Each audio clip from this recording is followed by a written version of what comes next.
Hey there. So let me ask you something. Have you ever been part of a team where everything just clicked? Where everyone worked together smoothly, communicated well, and accomplished something amazing together? It feels incredible, doesn't it? But now think about the opposite. Have you ever been on a team where nothing worked, where people didn't communicate, where there were conflicts, where nobody knew what anyone else was doing? That feels frustrating and exhausting, right? The difference between a good team and a bad team is like night and day. And understanding teamwork, knowing how to be a good team member, how to collaborate effectively, that's one of the most important skills you can have in life. Oh, Emily, you're so right. I've been on both kinds of teams, and I can tell you, when teamwork works well, it's amazing. You accomplish things you could never do alone. You learn from each other, you support each other, you create something bigger than any individual could create. But when teamwork fails, it's miserable. Everyone's frustrated, progress is slow, conflicts arise, and sometimes the team just falls apart completely. Exactly. And that's what we're going to talk about today. Welcome to English Club Podcast. I'm Emily, and I'm here with my friend Paul, and we're so glad you're here with us. This is our space where we learn English together while exploring topics that really matter in your professional and personal life. Today, we're diving deep into teamwork. What makes a team successful? What are the characteristics of good team members? How do you handle conflicts in a team? How do you communicate effectively? How do you build trust? And how do you turn a group of individuals into a high-performing team? And I have to share a story about teamwork that really changed how I think about this topic. A few years ago, I was assigned to lead a project at work. It was a big, complex project that would take about 6 months, and I had a team of 5 people working with me. Now, on paper, this team looked great. Everyone was smart, experienced, capable. I thought this would be easy. But it wasn't? Not at all. It was a disaster at first. People weren't communicating, everyone was working in silos, doing their own thing without coordinating with others. We had duplicate efforts where 2 people were doing the same task without knowing it. We had gaps where important things weren't getting done because everyone thought someone else was handling it. We had conflicts because people had different visions for the project but weren't discussing it. That sounds really stressful. It was. And about 2 months in, I realized we were failing not because people weren't capable, but because we weren't functioning as a team. We were just a group of individuals working in the same space. So I called a meeting, and I said, look, we need to talk about how we're working together, because what we're doing isn't working. That must have been an uncomfortable conversation. It was, but it was necessary. And you know what? Once we started talking openly about the problems, things started to change.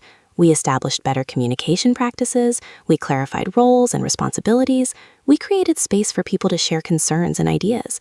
We built trust, and the transformation was incredible.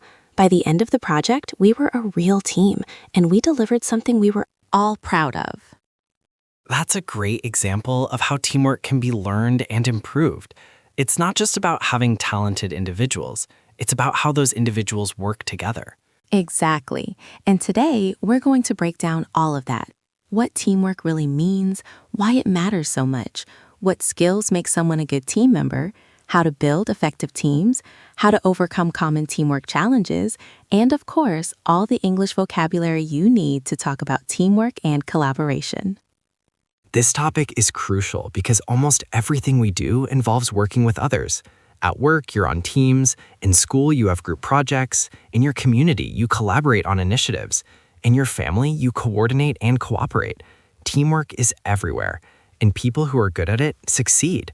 People who struggle with it face constant frustration. Plus, being able to discuss teamwork in English, to talk about collaboration, to express your ideas in a team setting, to navigate team dynamics, these are essential professional English skills that will serve you throughout your career. By the end of this episode, you're going to understand what makes teams effective. You're going to know the key characteristics of good team members. You're going to learn strategies for better team communication and collaboration. You're going to have practical advice for handling team conflicts. And you'll have all the vocabulary you need to discuss teamwork confidently in English. And hey, before we dive in, if you're enjoying this podcast, please like and subscribe to our channel for more English learning podcasts. It really helps us create more content for you. Your support means everything to us. Okay, so let's start with the fundamental question. What is teamwork? Well, teamwork is when a group of people work together cooperatively toward a common goal. It's about collaboration, coordination, and mutual support. It's about combining individual strengths to achieve something collectively. The key word there is together. A team isn't just people working near each other, it's people working with each other, coordinating efforts, sharing information, supporting each other, working towards shared objectives. That's what distinguishes a team from just a group. And teamwork involves several key elements. First, there's a common goal or purpose. The team needs to be working towards something together. If everyone has different objectives, you don't really have a team. Right. Like in my project story, part of our problem was that people had different visions for what we were creating. We hadn't aligned on our common goal. Once we did that, teamwork became much easier. Second, there's interdependence. Team members need each other. Each person's work affects others. You can't succeed alone. You need your teammates to succeed. Third, there's coordination. Team members need to organize their efforts. Who's doing what, when, in what order? How does my work connect to yours? This requires planning and communication. Fourth, there's communication. Teams need open, honest, frequent communication. Sharing information, asking questions, giving feedback, discussing problems. All of this is essential. And fifth, there's mutual accountability. Team members hold each other accountable for doing their part, not in a harsh way, but in a supportive way. We're all counting on each other, so we need to deliver what we promised. Now let's talk about why teamwork is so important. What are the benefits of working in teams? Well, teams can accomplish more than individuals. The whole is greater than the sum of its parts, as the saying goes. When people pool their skills, knowledge, and efforts, they can tackle bigger, more complex challenges. Teams also bring diverse perspectives. Different people see problems differently. They have different experiences, different knowledge, different ideas. This diversity makes the team smarter and more creative. I've been in brainstorming sessions where someone suggests an idea I never would have thought of, and that idea sparks another idea from someone else, and suddenly we're building on each other's thinking in ways that wouldn't happen if we were working alone. Teams provide support and motivation. When you're struggling, teammates can encourage you. When you're stuck, they can help you. When you accomplish something, they celebrate with you. This makes work more enjoyable and sustainable. Teams also distribute the workload. Instead of one person carrying everything, the work is shared. This prevents burnout and allows for specialization. People can focus on what they're good at. And teams enable learning and development. You learn from your teammates. You see how others approach problems. You develop new skills. Working in teams accelerates your professional growth. Now let's talk about what makes someone a good team member, because teamwork is a set of skills and behaviors that can be learned and practiced. One of the most important qualities is reliability. Good team members do what they say they'll do. When they commit to a task or a deadline, they follow through. Their teammates can count on them. This is so important. Nothing destroys trust in a team faster than people not delivering on their commitments. If I can't rely on you to do your part, the whole team suffers. Another key quality is communication. Good team members communicate clearly and proactively. They share information. They ask questions when they're unclear. They speak up about problems early. They listen to others. And they communicate not just what they're doing, but also what they're thinking. They share their reasoning, they explain their concerns, they contribute to discussions. Silent team members who never share their thoughts don't help the team benefit from their perspective. Flexibility and adaptability are important too. Good team members can adjust when things change. They're willing to help with tasks that aren't technically their responsibility. They can shift approaches when needed. I think of this as being a team player rather than being rigid about your role. Yes, you have your responsibilities, but if a teammate is overwhelmed and you have capacity, you help. If priorities shift, you adapt. Respectfulness is crucial. Good team members treat others with respect. They value different opinions. They don't dismiss ideas. They're professional in their interactions. They create a positive team environment. This includes respecting people's time, being punctual for meetings, not dominating conversations, listening when others speak. These small behaviors matter. Accountability is another key quality. Good team members take responsibility for their work and their Takes. They don't make excuses, they don't blame others, they own their contributions, both successes and failures. When I make a mistake, I've learned to just say it directly. I messed up. Here's what happened. Here's how I'll fix it. Taking ownership like that actually builds trust rather than destroying it. Problem-solving orientation is important. Good team members don't just identify problems, they think about solutions. They contribute to solving challenges rather than just complaining. Yes, I've worked with people who are quick to point out what's wrong, but never offer ideas for making it better. That's not helpful. Good team members ask, how can we solve this? What if we tried this approach? Positive attitude matters too. Good team members bring energy and optimism. They maintain morale. They encourage others. They don't spread negativity. This doesn't mean being fake or ignoring real problems, but there's a difference between addressing challenges constructively and just being negative and defeatist. Now let's talk about team roles, because in effective teams, people often take on different roles, and all these roles are valuable. Some people are natural leaders. They take initiative, they organize, they motivate, they drive the team forward. Not every team needs a formal leader, but having someone who steps into this role helps. Some people are great communicators or coordinators. They keep everyone informed. They facilitate discussions. They make sure nothing falls through the cracks. They're like the glue that holds the team together. Some people are creative thinkers or innovators. They come up with new ideas, they think outside the box, they challenge assumptions, they push the team to be more creative. Some people are detail-oriented or quality controllers. They catch mistakes. They ensure accuracy. They think through potential problems. They keep the team from making errors. Some people are supporters or team builders. They encourage others, they create positive team culture, they help with conflicts, they care about team dynamics. And some people are specialists or experts. They have deep knowledge in a particular area. The team relies on their expertise for specific aspects of the work. The key is that all these roles are valuable. Teams need different types of people. Problems arise when everyone tries to be the leader or when everyone's passive. Diverse roles create balance. Now let's talk about team communication. This is so critical to teamwork success.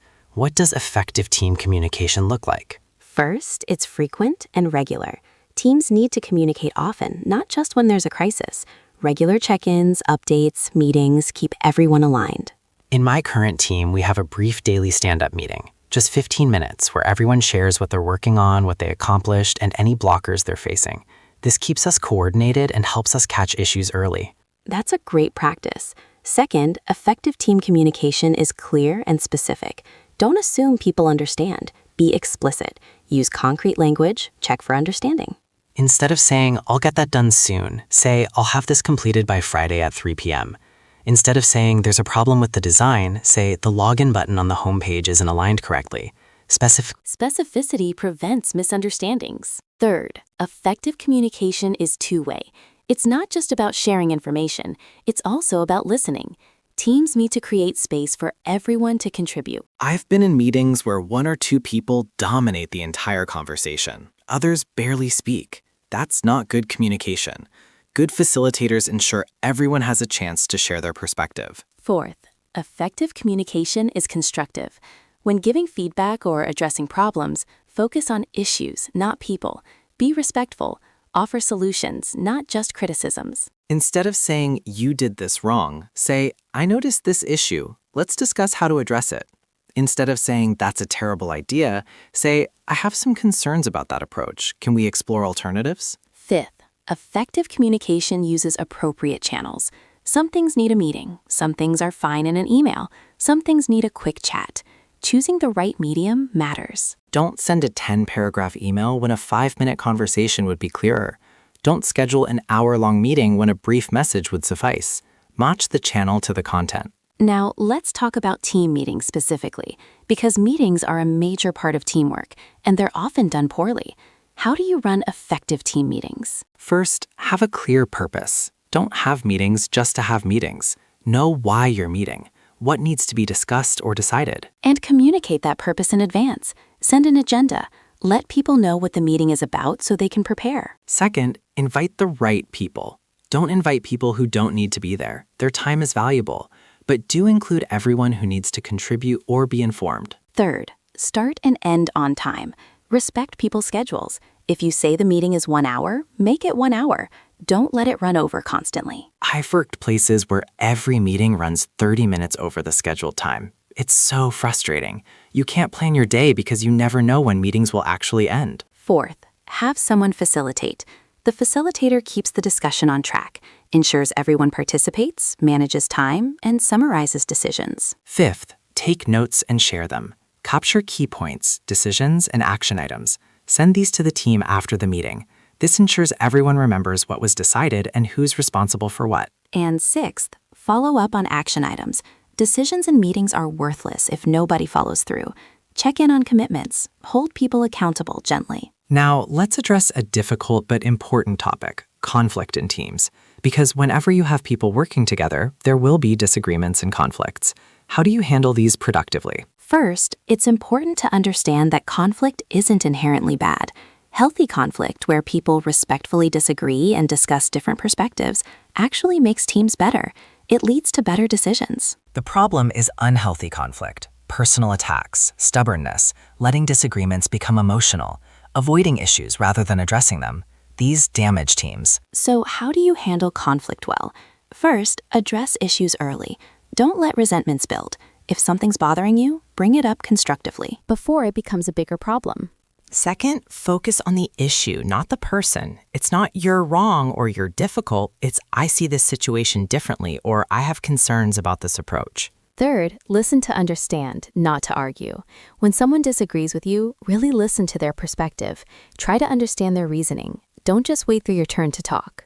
I've had to work on this. My instinct when someone disagrees with me is to immediately think about how to defend my position. But I've learned to pause and actually consider their point. Sometimes they're right. Sometimes we're both partially right. Fourth, look for common ground. Usually, even when people disagree on details, they agree on goals. Remind the team what you're all working toward together. Fifth, be willing to compromise. You won't always get everything you want. Be flexible. Find solutions that work for everyone, even if they're not perfect for you individually. And sixth, know when to escalate. If a conflict can't be resolved within the team, it's okay to bring in a manager or mediator.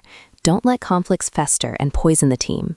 Now, let's talk about trust in teams, because trust is the foundation of effective teamwork. Without trust, everything else falls apart. How do you build trust? Trust is built through consistency over time. You do what you say you'll do, repeatedly. You show up, you deliver, you're reliable. This builds trust. Trust is also built through honesty, being truthful even when it's uncomfortable, admitting mistakes, sharing bad news, being transparent. Teams trust people who are honest. Trust requires vulnerability, being willing to say, I don't know, or I need help, or I made a mistake. When you're vulnerable and others respond supportively, trust deepens. I used to think showing vulnerability was weakness, but actually it's the opposite. When I admit I'm struggling with something and my team helps me, we all feel more connected. We trust each other more. Trust is built through competence, doing good work, having expertise, contributing value. People trust teammates who are capable and skilled. And trust is built through caring, showing that you care about your teammates as people, not just as workers, asking how they're doing, remembering important things in their lives, supporting them. What destroys trust? Lying or being dishonest, not following through on commitments, talking about people behind their backs, taking credit for others' work, blaming others for your mistakes. All of these erode trust quickly. And rebuilding trust after it's broken is hard. It takes time and consistent behavior, but it is possible if someone genuinely changes their actions. Now, let's talk about virtual teams, because more and more teams work remotely or across different locations. What's different about virtual teamwork? Virtual teams face unique challenges. You can't read body language as easily. Casual communication is harder. Building relationships is more difficult. Time zones complicate scheduling. But virtual teamwork can be effective with the right practices. First, over-communicate. In virtual settings, you need more explicit communication than in person. Don't assume people know things. Second, use video when possible. Seeing faces helps. It's more personal than just audio or text. It helps. Builds connection. Third, be mindful of time zones. Don't always schedule meetings at times convenient for you, but terrible for others. Rotate meeting times so everyone shares the burden. Fourth, create opportunities for informal connection. In an office, you chat by the coffee machine. In virtual teams, you need to create these moments intentionally. Maybe start meetings with personal check-ins. Maybe have virtual coffee chats. Fifth, use collaboration tools effectively. Share documents, project management software, communication platforms. These tools help virtual teams stay coordinated. And sixth, meet in person occasionally if possible. Virtual teams that never meet face-to-face often struggle more than teams that occasionally gather in person. Now, let's talk about diversity in teams. Because diverse teams Teams with people from different backgrounds, experiences, and perspectives are often more innovative and effective, but they also face unique challenges. Diversity brings different viewpoints, different approaches to problems, different knowledge. This makes teams smarter. Research consistently shows diverse teams make better decisions. But diversity can also create challenges. Communication might be harder if people have different native languages or communication styles. Cultural differences can lead to misunderstandings. People might have different work styles or expectations. So, how do you make diverse teams work well? First, create psychological safety. Make it safe for everyone to contribute. Don't let certain voices dominate. Encourage all perspectives. Second, be culturally aware. Learn about different communication styles, different approaches to conflict, different cultural norms. Don't assume everyone thinks like you. Third, leverage the diversity. Actively seek input from people with different backgrounds. Use that diversity as a strength, not something to overcome. And fourth, focus on what unites you. Despite differences, you're all working toward common goals. Emphasize shared purpose. Let me share a story about teamwork from my own experience. I was working on a software development project. Our team had 6 people. 3 were from my country, 2 were from India, and 1 was from Brazil. We worked across different time zones. That sounds challenging to coordinate. It was at first. We had communication issues, different expectations about deadlines and processes. The time zones made synchronous communication difficult, but we worked through it. We established clear communication protocols. We rotated meeting times so no one was always up at midnight. We had regular video calls to build relationships. We used collaboration tools effectively. And how did it turn out? It became one of the best teams I've ever been on. The diversity of perspectives made us more creative. We learned from each other. The Indian developers taught us certain technical approaches. The Brazilian developer brought different user experience perspectives. We created something better than any of us could have created individually. That's a great example of diversity making a team stronger. Now, let's talk about team decision-making. Because teams need to make decisions together, and this can be challenging. What are effective approaches? There are different decision-making models. Consensus is when everyone agrees. This ensures buy-in, but can be slow and difficult to achieve. Majority vote is when the team votes and majority wins. This is faster, but people who voted differently might not support the decision fully. Consultative is when one person makes a decision after consulting others. This balances speed with input. Delegation is when the team empowers one person to decide. This is fastest, but requires trust. Different situations call for different approaches. For major strategic decisions, consensus or extensive consultation makes sense. For small operational decisions, delegation might be fine. The key is being clear about how decisions will be made. Don't assume. Say explicitly, we're going to discuss this and then vote. Or I'm gathering input and then I'll decide. Now let's review key teamwork vocabulary.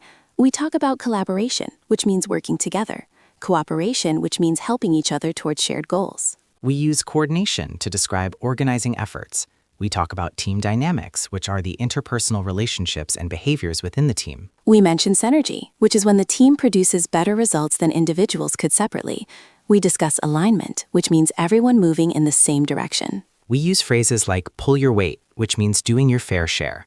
Be a team player means being cooperative and supportive. Drop the ball means failing to do your part.